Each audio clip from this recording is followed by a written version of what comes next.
കേരളം ഉൾപ്പെടെയുള്ള സംസ്ഥാനങ്ങളിലെ തീവ്ര വോട്ടർ പട്ടിക ഷെഡ്യൂൾ ഉടൻ പ്രഖ്യാപിക്കും. കേരളത്തിൽ ജനുവരി അവസാനമോ ഫെബ്രുവരി ആദ്യമോ വോട്ടർ പട്ടിക പ്രഖ്യാപിക്കും.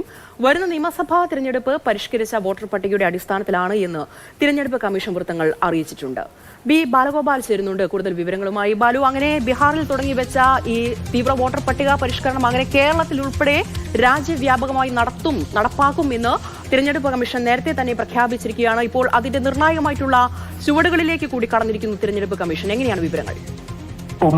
ഈ രാജ്യവ്യാപകമായ തീവ്ര വോട്ടർ പട്ടിക പരിഷ്കരണത്തിലുള്ള സമയക്രമം വളരെ വൈകാതെ തന്നെ ഒരുപക്ഷെ അടുത്ത 4-5 ദിവസങ്ങൾക്കുള്ളിൽ തന്നെ പ്രഖ്യാപിക്കുമെന്നാണ് കേന്ദ്ര തെരഞ്ഞെടുപ്പ് കമ്മീഷൻ ഇപ്പോൾ വ്യക്തമാക്കുന്നത്. കേരളം ഉൾപ്പെടെ നിയമസഭാ തെരഞ്ഞെടുപ്പ് നടക്കുന്ന 4 സംസ്ഥാനങ്ങളിൽ, അതായത് അടുത്ത വർഷം ഏപ്രിൽ മെയ്യിൽ നടക്കുന്ന നിയമസഭാ തെരഞ്ഞെടുപ്പ് നടക്കുന്ന സംസ്ഥാനങ്ങളിൽ ഉടൻ ഈ വോട്ടർ പട്ടിക പരിഷ്കരണ നടപടികൾ ആരംഭിക്കുന്നതായിരിക്കും.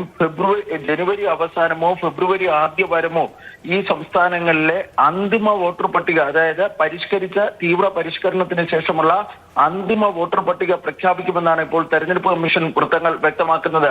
ഈ കേരളത്തിൽ തദ്ദേശ തെരഞ്ഞെടുപ്പ് നടക്കുന്ന സാഹചര്യത്തിൽ ഈ വോട്ടർ പട്ടിക പരിഷ്കരണ നടപടികൾ നീട്ടിവെക്കണം, അതായത് ഡിസംബറിന് ശേഷം ഡിസംബർ വരെയെങ്കിലും നീട്ടിവെക്കണമെന്ന് നേരത്തെ സംസ്ഥാന ചീഫ് ഇലക്ടറൽ ഓഫീസർ കേന്ദ്ര തെരഞ്ഞെടുപ്പ് കമ്മീഷനോട് ആവശ്യപ്പെട്ടിരുന്നു. പക്ഷേ ഇപ്പോൾ തെരഞ്ഞെടുപ്പ് കമ്മീഷൻ വൃത്തങ്ങൾ വ്യക്തമാക്കുന്നത് ഈ ഫെബ്രുവരി ആദ്യത്തോടുകൂടി, കാരണം ഫെബ്രുവരി അവസാനത്തോടുകൂടി ഈ തെരഞ്ഞെടുപ്പ് സംബന്ധിച്ചുള്ള പ്രഖ്യാപനം ഉണ്ടാകുന്നതായിരിക്കും. അതുകൊണ്ട് തന്നെ ഫെബ്രുവരി ആദ്യത്തോടുകൂടി അന്തിമ വോട്ടർ പട്ടിക പ്രഖ്യാപിക്കുന്നതുമായുള്ള നടപടികൾ പൂർത്തീകരിക്കേണ്ടതുണ്ട് എന്നാണ് കമ്മീഷൻ വ്യക്തമാക്കുന്നത്. ഏതായാലും ഈ ഷെഡ്യൂൾ 2-3 ദിവസത്തിനുള്ളിൽ തന്നെ പ്രഖ്യാപിക്കുമെന്നാണ് ഇപ്പോൾ ലഭിക്കുന്ന വിവരം.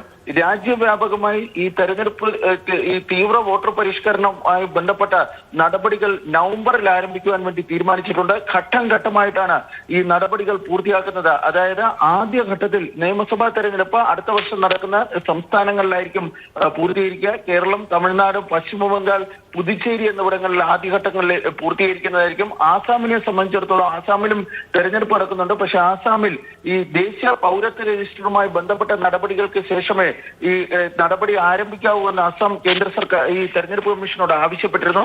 അതുകൊണ്ട് തന്നെ ഈ അസമിന്റെ കാര്യത്തിൽ കമ്മീഷൻ എടുക്കുന്ന തീരുമാനം വളരെ നിർണായകമായിരിക്കും. എന്തായാലും കേരളത്തിൽ ഇനിയിപ്പോൾ നിയമസഭാ തെരഞ്ഞെടുപ്പ് വരുന്നതിന് മുൻപേ തന്നെ തിരഞ്ഞെടുപ്പ് പുതിയ ഈ തീവ്ര വോട്ടർ പട്ടിക ഷെഡ്യൂൾ പ്രഖ്യാപിക്കാൻ പോവുകയാണ്. അപ്പോൾ അതിന്റെ അടിസ്ഥാനത്തിലാകും വരുന്ന നിയമസഭാ തെരഞ്ഞെടുപ്പ് എന്നുള്ളതും ഉറപ്പാണ്.